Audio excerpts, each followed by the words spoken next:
G'day folks, Links here, and welcome back to GregTech New Horizons.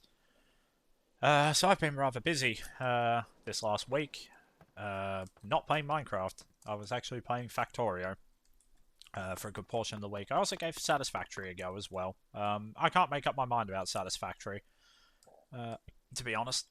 It's a good game. It's a good game, definitely well built, but I can't make up my mind between which one I prefer over Satisfactory versus Factorio. Um, but yeah, I've not exactly been doing nothing in this world though. I have logged in sort of throughout the week to tickle away at things and clean a few things up. And one of the big things you might notice is this is all basically conduit free now. So I'm only using conduits for channel. I'm only using conduits to go into interfaces in a couple of places to save channels, but otherwise it's pretty much all applied energistics now for the chemistry platform. But there's going to be another radical change coming to this platform very soon, probably in the next few days, which is I'm going to remove a lot of the passive processes and convert them to on-demand autocrafting. So obviously, essential stuff such as the acids, hydrochloric, sulfuric, hydrofluoric, they'll stay passive. Chlorine will obviously stay passive. Hydrogen, nitrogen, oxygen, um, because those chemicals are used everywhere. They're used in crafting, but they're also used in a load of passive stuff as well, like the plat line and other lines, etc. So, but things like silicone rubber and polydimethylsiloxane, polyethylene and PVC, I've actually converted these to autocrafting already. These reactors are actually turned off. Um, but yeah, basically, I have a set of IV chemical reactors over here. They're just two EV energy hatches in each one. I'm auto-crafting in these, and I've cleaned up the design a little bit as well. So I've had this one for a little while. This is the board reactor, making the circuit boards and the nano wafers. I've had this for a while, but it was using conduits, so which meant it was actually quite slow in some cases. So I've converted it to a direct insertion into an ingredient buffer and then using a quadruple input hatch for the fluids with a HV pump on it. And then and then for items, I'm using an EV conveyor into a PVC item pipe. And that's plenty fast enough for now. And then for outputs, I'm using the AE hatch and bus. So ME bus and ME hatch. I have actually put a big 4K cell, which gives us a big cache of 8,000 buckets, which is basically to handle any byproducts that come out of various crafts, um, and basically to handle a and basically just to provide a bit of a buffer because I won't have valid fluid storage destinations for absolutely everything. Or it may be that, say, the hydrochloric acid cell could be full, so hydrochloric acid may build up in here until the cell empties out a bit, etc. I could put 16k cells on here, and that would actually take it up to I think it's like 32,000 buckets. But this will do for now. So I've got the circuit 0, which is just no circuit. I've got circuit 1 and circuit 4. The reason I've got these two first, the 1 and the 4, is because you need that to make polyvinyl acetate. And that's what sort of triggered me to look at doing this. I was finishing off ore processing. I needed to make more ore dictionary cards, and they need IV conveyors, and I basically realized I'd run out of graphene. I batch crafted a load of graphene ages ago, like over 1,000 graphene ages ago, and it's lasted me quite a while. But I used to have passive advanced glue, and I kind of decided that passiving that sort of stuff is not fun. It was just kind of boring, especially because of how fast it is to craft in an LCR. Like, even if these were all EV instead of IV, they'd still be pretty fast because of the perfect overclocks that you get with LCRs. So crafting fluids, so things like polyethylene, PVC, silicone rubber, polydimethylsiloxane, probably PTFE as well.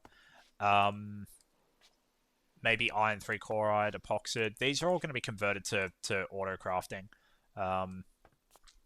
because there's no, there's no reason not to. They're plenty fast enough in there, and I still have big buffers in the network from when they were passive.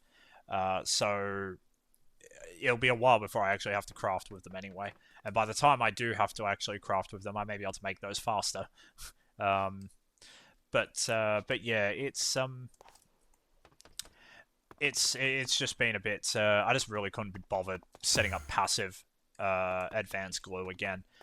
There is also another neat thing. So if you have an intermediate if you have an intermediate fluid that you don't have a valid storage destination for, so you don't have a fluid cell or a tank for, but it's not the final product. So for graphene, for example, graphene needs vinyl acetate, polyvinyl acetate, and advanced glue, which then turn into advanced glue. And I have, which also needs like acetone and acetic acid and whatnot. But I have acetone in a fluid cell, and acetic acid comes from fermented biomass. So they have valid storage on the network. But I don't have storage for vinyl acetate, polyvinyl acetate, or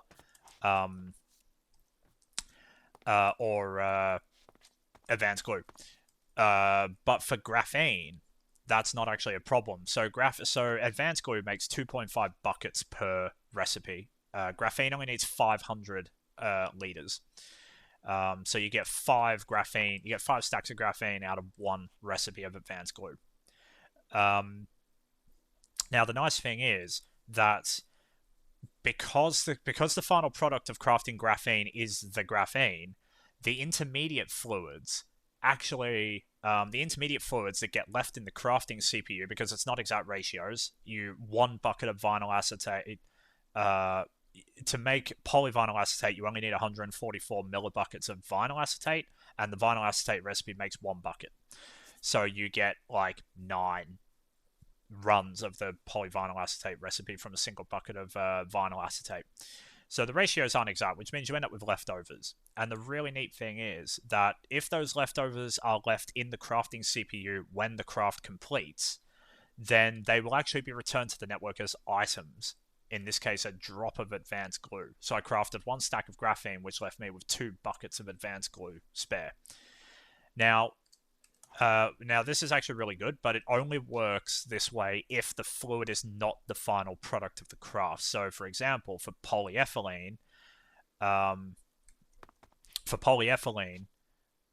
if I was to craft the polyethylene, it would complete the craft successfully because I have a valid storage destination. I have a fluid cell down there for polyethylene.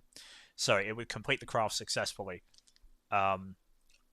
And the excess ethylene would go into the excess ethylene would go into the network. However, if I was to craft ethylene on its own, because I have auto crafting for ethylene, but I don't have a valid fluid storage destination for it. So if I was to craft ethylene on its own, what happens is it doesn't actually finish the craft because there's no valid storage destination for it to go. So when crafting CPUs are crafting, they will pull the ingredients from the network.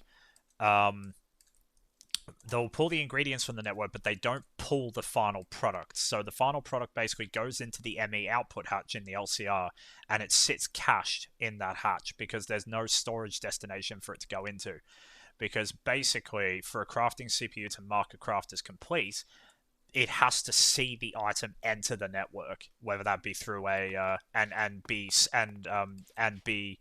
has to see the item enter the network or the fluid enter the network, and AE has to do that decision making of where to put it. And it's during that process that the crafting CPU sees the craft as completed, when AE chooses where to store it.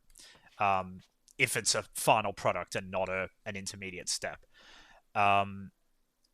So basically it'll just sit in the output hatch, cached, because I have no valid fluid storage destination for it, and I have to manually cancel the craft. But for polyethylene, that's not the case, because the polyethylene needs ethylene. So the crafting CPU will request the ethylene, the LCR will make it, it'll go into the output hatch, and then the crafting CPU will request that ethylene from the network, which means it'll be pulled in from the output hatches. and used in the polyethylene recipe, and then the excess will end up in here as drops.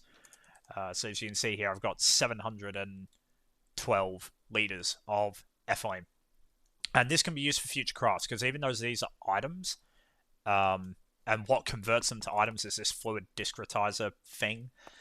Even though these are technically items, when fluid crafting comes along to do a fluid crafting recipe, it will actually treat these as fluids and use them. So that's really, really good. And that's really what... I'm not sure if it behaves the same way in 1.12. We'll see. But that's really good that we don't have to maintain fluid storage for all the intermediates. We can just let them go. We can just let them go into the network as drops. It's only the final products it's only the final product fluid from each craft that we have to have a valid storage destination for, so then the craft can complete. So yeah, I'm going to move a load of stuff into Autocrafting, I think. And the good thing is, now that I've got the LUV power spine coming from the 16 amp IV buffer, each of these platforms has 4 amps of IV to play with. So I can cope quite easily with the temporary power spikes from Autocrafting. So yeah, we'll actually be really, really good. Now, the other thing that I've been working on is the ore processing. I've actually attempted to record this a couple of times, but I've had various distractions, etc. So the ore processing is actually technically mostly somewhat built now.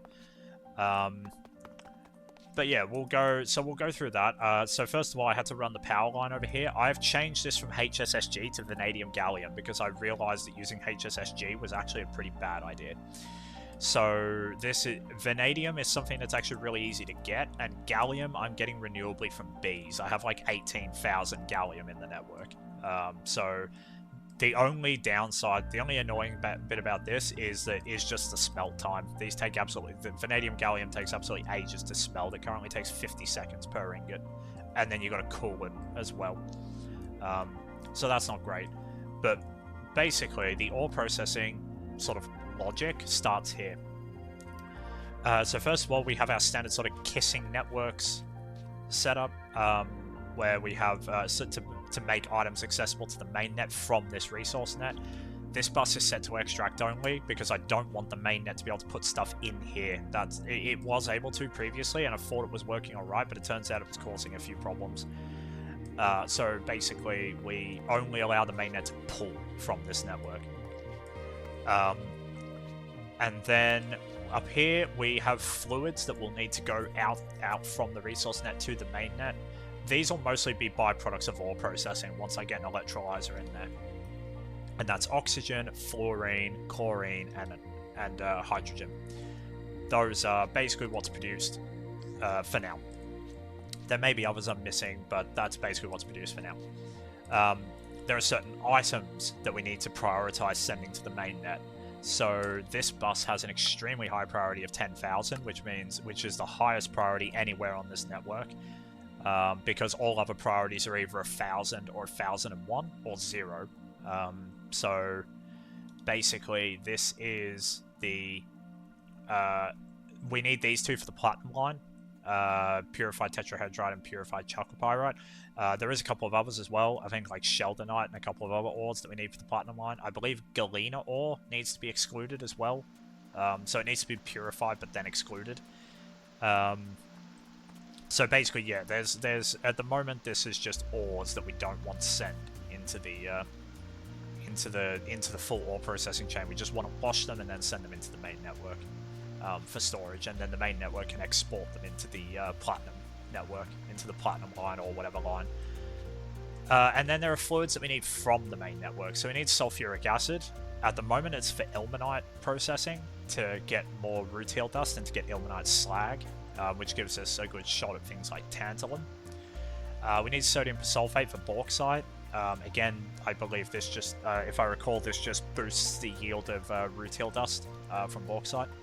Obviously, other ores may need these as well, but these are the current use cases. Water was originally for the wash plant, then I realized I'm using reservoir hatches and I don't need it, but I'll just leave it in there anyway. And then mercury. There are some ores that could do with washing in mercury. We don't have a source of mercury on the main network yet, though. But our source will most likely be shimmer leaf crops because I have some in the old ocean dimension on the breeding patch over there. And they're very fast to grow and they're very fast to extract. So I'll probably use those to make mercury. The other thing is hydrochloric acid, which is for bees. There will also be hydrofluoric acid coming in here, again, for bees. In fact, you know what, I should probably start it now. Again, this is needed for bees. There will be talic acid as well. I assume I'm saying that correctly. I'm probably not. But this will be for bees. And I think that's it for now. Yeah, I think that's it for now. We're not making this yet, but we have all the ability to make. We have all the things we need to make this. We have the 1,2-dimethylbenzene. We have potassium. We have chrome. We just got to hook it all up. And again, this will be passive. I know I just have my sort of whinge about passive chemicals, but obviously these are used by passive processes. So this is used by bees, this is used by bees, this is used by bees, and these are used by ore processing. So they need to be passive. So then we don't have to, because otherwise we'd have to use crafting cards, and we definitely don't want to do that. So then the ore processing chain comes down to here. And if we look at the top four first, we've got a wash plant running as an ore washer. We have another wash plant running as a chemical bath. We have a centrifuge running as a, well, centrifuge. And we have a macerator. This is a tier 1 macerator. Obviously I can make this faster by upgrading it to a tier 2, but I don't think I can actually do that yet. That needs an upgrade chip. Not an upgrade chop, an upgrade chip. And it is... yeah, that one. Maceration upgrade chip. It's tungsten carbide. Yeah, it's 4 IV macerate. Oh, it's a ZPM circuit. I don't think we can make that until we get the IV circuit assembler. So yeah, I think we're gated behind the IV circuit assembler. And basically there will be thermal centrifuges here. I have one in the diamond chest over there. I've just not set it up yet. And then here will be the sort of miscellaneous machines that are more specialized. So the sifter, the electrolyzer, and the multi-smelter. And then I've not decided what's going to go here yet. Honestly, not decided. But keep the expansion space. And the good thing is, so I sized each one of these to handle 4 wash plants. The wash plants are definitely by far the biggest footprint in terms of multi-blocks in this room. They're not going to be... this isn't even going to be the highest. I'm fairly sure... this is the highest for now, but I'm fairly sure much later in the game there is actually an ore processing multi-block that's higher than this. But for now, so... we could fit 4 wash plants here, and to be fair, I think that would probably do for a very long time, because I will just keep overclocking these as I get more and more stable power generation, because this won't be running all the time, so it's fine. At the moment, everything's running at EV, except for this. I'll probably upgrade this to IV, because even at IV, this will only use 2 amps of EV, so I'll probably upgrade that to IV. But if we look at like 3x3 multi-blocks like the centrifuges, we can fit a lot in here. Same with over here, and with even the thermal refinery, which is the thermal centrifuge. Even that, I believe, is just... see, why can't they all be like this? Look at how simple that is to build. It's boring. It's a very boring cube, but it just works. I do like the centrifuges, though. Definitely like the looks of the centrifuges. That's why I don't put maintenance hatches on the front of the centrifuge, because it ruins the turbine texture, the blade texture. But yeah, and these casings are very simple. They're just red steel, pretty much. But like these, and especially these, I did not like crafting these. The Grisium for these takes ages. I'm not a big fan. This was probably the nicest to craft because it's just titanium. I'm not a big fan of the the GT++ alloys. I really like the multi-blocks. They're very functional. You know, they function very well, and the new ones that have been added in 2.7 look really nice. Things like the industrial lathe and the new precision laser engraver machine and whatnot, they look really nice. But I'm not a big fan of the GT++ alloys. It's just not been... I wasn't a huge fan of them in Nomi Factory either. I just don't like... one of the biggest things I don't like is the awkward mixer recipes that some of them have. with like circuit numbers that you basically don't use for anything else. So if we go in order down here, most stuff will come into here first. So this is a storage bus with an OR dictionary filter, and this is all on the resource net. So the resource net is the net that's in that tower, just outside, and basically this is the resource net. So ores will come into here. At the moment, they just come in from this really shonky setup here, but ores will come into this interface, and then or into an interface somewhere. This may move, and then any items, because obviously we pick up random items like netherrack and quartz and moon rock and whatever else. That would just go into the sort of storage up there, the storage that's up there, because it won't match any of the filters in here. But basically, it comes onto the resource net is our sort of ingestion net as well, and the reason being is that the bees also produce ore. They produce purified ores, or some of them do anyway, like the aluminium bee, the Certus bee, the titanium bee. Most of the higher level bees produce, or pretty much most of the bees produce purified ores out of a LCR. So if we start in order, we basically have, so we have ore, makes sense. But 2.7 also introduces another change, which is raw ores. So most ores you mine now will give you raw ores. And that includes the ones mined by the single block miners. The multi-block miners are unaffected because they crush everything. So you get crushed ores from the multi-block miners still. But basically, we still need to include... So you don't get ore blocks anymore, but we still need to include ore blocks because A, some loot bags still give you ore blocks.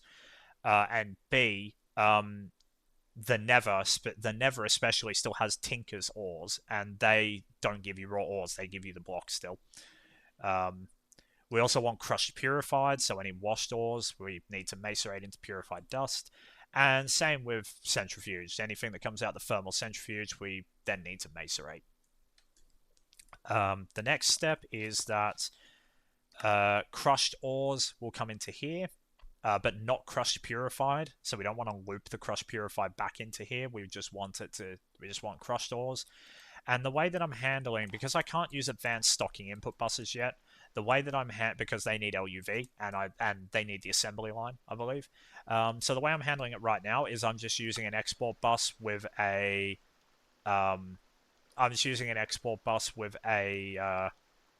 with an OR dictionary filter that matches basically the same as on the storage bus. It's not great. It's very inefficient, but it works. So we've done the same here as well. I think this one might... Yeah, we've done the same here. So same thing. And when you put the OR dictionary card in, you can't use the filter slots. They're disabled. So as you can see, I can't put stuff in it. But for the chemical bath, we're actually using a stocking input bus. So the difference between this and the advanced is the advanced can just pull in items from the network. So basically it works like an export bus with a wildcard, pretty much, which you can't do with export buses, unfortunately. You have to put... basically, if you want some form of wildcard, you'd have to put a OR dictionary card in because they can't be told to just export everything. But the chemical bath recipes are all very specific. There's only really specific ores that are going to go into the chemical bath. In this case, at the moment, it's just ilmenite and probably bauxite. So we don't actually need... so we can just put a regular stocking bus in here. And the stocking input bus, unlike the advanced bus, has to be given a filter. Otherwise, it won't pull anything in. So... Yeah, basically at the moment we're just giving it ilmenite and bauxite, and if we need more than 16 filters, we can just shove another one on. They're not very expensive, they're only a HV tier thing, so they're not very expensive.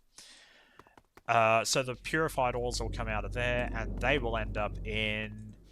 they'll end up going back to the macerated to be macerated. Some of them may go to the thermal centrifuge, but we're not dealing with that right now. And then once they've been macerated, they will actually end up in here. So impure dusts and pure dusts will end up in this storage bus, And then this storage bus has some has specific dusts that need to go through the centrifuge again. So perlite, uvarovite, vanadium magnetite, realgar, and spacitine. They're the ones I can think of right now. They need to go through the centrifuge again to get their final products. Now, some of these need fluids. Realgar and uvarovite need nitric acid in the centrifuge, which means I need to set up a fluid export bus. I just haven't got around to doing that yet. But what I've done here, though, is this is just very simple. This is just export everything dust, because this doesn't, there's no other way to get into this subnet other than these storage buses. So I know that everything in these storage buses I want to go into the centrifuge. And the centrifuge is unlike the ore washing net. I could have done with splitting this into two subnets, one for chemical baths and one for washers, but I don't think I need to do that. I don't think I really need to do that. But I may do, though, at some point. It might be what I use this end section for. But for now, so basically there are dusts that are stuck in here because I don't have the nitric acid. The other thing I've also done is I've enabled limit insertion, because some of these dusts need really odd quantities. And basically, because they need the really odd quantities, I don't want them. I don't want this. I don't want this hatch getting clogged up. It can hold 16 unique things. It can hold 16 unique stacks with this limit insertion. Again, this will probably all need tuning, and if I do tune it, I will obviously cover it in future videos. And then basically the other thing I did is, because I don't want to use signs in here, because signs aren't pretty. ME controllers are pretty. So I've actually named the controllers so I can just look at them in the tooltip. I can just look at them in the tooltip. But yeah, it all works. If I slap down a... so I actually need another storage bus and an interface here, actually, because things like... where is it? Things like malachite just need to go into the macerator and be macerated. So we will quickly just go grab a storage interface. Actually, I already have a storage interface. I think it's a storage bus. I think I just need the interface. So grab you. Have I got a storage bus? I don't think so. I know, I have one. So if we do that, and then we just wait. Oh no, that was about to go check the crafting status, but it's finished. So if we just quickly whack this down, and then basically we're going to want to shove in... so these are very simple subnets. There's just an ME cable coming out the bottom of the controller, which is going into the terminal, into the drive, and then the drive is what's providing the channels to these bottom interfaces, and then obviously the cable will provide it to the top ones. It should all work perfectly fine. So if we whack this on here, we set it to insert only, and we shove malachite. We just shove the biomes plenty malachite in, so then that gets turned into dust. That was intriguing. That's intriguing. That was already set to 1,000 priority. Okay. And then we can just shove that there. This will obviously all be covered up, but I wanted you all to be able to see how it's wired up. But I'll be covering this up with cable facades after this. So if we pop this down and we grab a couple more speed upgrades, shove them in there, and then so I was already processing this chest, and then I had to sort of quit recording, so I stopped it from extracting. But now we should be able to put this through its paces. In fact, it's already going, so let's just set that one going as well. It's already going through. There is some stuff that we are voiding, so we're voiding stone dust for now because I don't care. We're voiding impure stone dust again because I don't care, and we're voiding impure netherrack dust because I don't care. Normal netherrack dust, however, is not being voided, at least not here. It will go into the voiding drawer up there, because we do have a storage drawer up at the crop area for netherrack dust. It's a voiding storage drawer, but obviously, yeah. But things like, you know, netherrack and other random things we pick up, like nether quartz, etc., they're just going to go into the network. So yellow. What I can do actually, and what I should probably do, is set up the storage bus for. Because at the very least, even though I've not got the smelter set up, I should probably set up the thing for it. I should probably set up the storage bus for it. And the reason being is that I don't want the... come on. Hurry up. I don't want to... Because at the moment, things like yellow limonite would just go into the main... into the network. And obviously, eventually when I do set the smelter up, I'm going to have to... thingy them. I'm going to have to manually transport them, manually export them or whatever into the network. So if we just do limonite, we just do brown limonite and yellow limonite. And we do a 1000 priority. We need a... I want a clock here, so let's just... because there was yellow limonite in that chest, so let's just do that. There is probably others. Malachite dust. Because that'll go into the smelter as well. Right, now that that's hooked up, we can... Get rid of you. So now that that's hooked up, we're not on a clock now, so we can actually dye the cables, because everything has to be pretty. So basically, we're doing... The funny thing is, this is like the first time I've ever actually bothered dyeing my cables. I mean, in Nomi Factory, you don't tend to use AE cables, you tend to use conduits, because you use conduits for power. Yeah,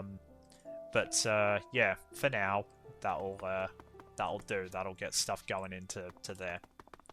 So if we have a look in here, we got a decent amount of stuff built up in here. Yeah, we got a decent amount of stuff built up in here. Yeah, there we go. Purified roasted iron ore. So that's going to give me roasted iron dust, which we want to send into here as well. There is roasted... What else is there? So there's roasted iron, there's roasted nickel, roasted zinc. I don't know about cobalt, I don't think you can smelt that. No, it's got to go in the blast furnace. Roasted arsenic. I'm probably not going to see half of these, to be honest. Yeah, we'll just do... I've never seen roasted zinc, actually. I don't know where that comes from. We'll just do roasted iron and roasted nickel, because I know I've seen those. They tend to come from the Twilight Forest, if I recall. Yeah, otherwise we've got pyrite ore, so that's another one. We want to send that into... the smelting network. Yeah, we want to send that into the smelting network. Now, we'll probably send chalcopyrite dust in, because even though we're not sending chalcopyrite ore in, we're not sending the purified ore in, the dust, I believe, can come from a byproduct. The dust can be a byproduct of certain other ores, I believe. Oh, no, it isn't. But you can get it in small ore form as well, which will give you impure dusts. So we will just chuck that in there as well to smelt that into copper. But yeah, what have we got in here already? Yeah, we got malachite, roasted iron. We definitely want banded iron in here as well. So that definitely needs to go in there. And then we should be good. Yeah, we should be good. So, what have we got left in here? So these are empty now. These are completely empty. So look at that. We got 2K tetrahedrite, raw sulfur, raw stibnite, raw sphalerite, and some pyrite. We got the Tinker's cobalt ore. So this is we've got gallium ore coming from the bee. That comes from the bees. So this is really good. This is good base ore processing. This is such a relief from what my system was before. But yeah, 6.3 seconds to do like 40 ores. So it does 40 ores in 6.3 seconds in the wash plant, which is awesome. This is doing 33 ore. Oh no, this is 66 divided by 4 because these are never ores. So it's doing like 16 and a half ores or something like that. Every 6.4 seconds. It's pretty good. But yeah, and the centrifuges should be doing stuff. The centrifuge should be doing stuff now too. No, it's not. Ah, it needs fluids. We're gonna void fluids. Yeah, we're just gonna void fluids for now. I don't know where that fluid was coming from. I don't know what fluid it was trying to do. Perlite does give us water. Okay. We will probably because doing these gives some of these ores give sluice juice. It's not great. It's not like nothing to write home about, but we might as well squeeze every little resource we can out. Same with these. Doing ilmenite in here gives you green vitriolic water or whatever it is. Should be able to see it in here. There. Yeah, green vitriolic water. We have 782 buckets of it. Basically, you electrolyze that back into sulfuric acid and something else. The other thing we also get from this is ilmenite slag, which is actually something we probably do want to... I can't remember what you do with this. It goes into a... it goes into a centrifuge, and it has no special requirements. So we actually do need to be including that in here. We do need to be including that in there.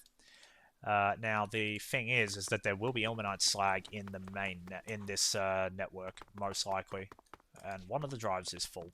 Sad. So ilmenite slag. Yeah, there we go. We have 244. How much of it do you need? You only need 1 per recipe. That's actually pretty good. So if we just shove... So in theory, I can actually just shove that straight... Oh, there we go. There was a quest. I've never held it before. We can just shove that straight back in, and because the storage bus down here has high priority, it should end up in here. Yeah, there it is. So that's really good. So obviously, if we need to just like manually drop stuff in, like if I get ore from a loot bag or whatever, I can just shove it into the terminal, and obviously it'll end up in the ore processing thing. But yeah, I think it's processed it all already. The centrifuges are the multi-block machines are so awesome. I hate the GT++ alloys. Like I think I said earlier. I don't know if I had my moan earlier or not. Like I said, this is my multiple attempts at recording this, but I do love the multi-blocks. They are so awesome, and the overclocking ratios and whatnot. I presume they're balanced to try and encourage people to not spam single blocks in order to be... Yeah, I presume they're balanced to be more lag friendly. I presume that's part of the balancing decisions. But yeah, these are great. So I just need to get nitric acid into this area, and then it'll be pretty much done. I'll tell you what, we will add it. I won't set up nitric acid just now, but we will add it to here before I forget, because I do forget things. So I know that this has probably been a bit of a different episode, but there is oh yeah, we actually need nitric acid for I think we need it for bees too. I could be wrong. So I know this has probably been a bit of a different episode, but yeah, I just wanted to show you I've got ore processing up, etc. I'm not sure when my next video is going to be, in all honesty, because I'm kind of just getting the itch to go back and play Factorio. So I'm not sure when the next video is going to be. It might be another one this week, or it might be another week or two before I do another one. Yeah, I don't want to burn out of GTNH or Nomi Factories, so if I don't feel like playing them, I'm not going to play them. So that's just, a bit of a forewarning, especially because I noticed I have I almost have double-digit subscribers.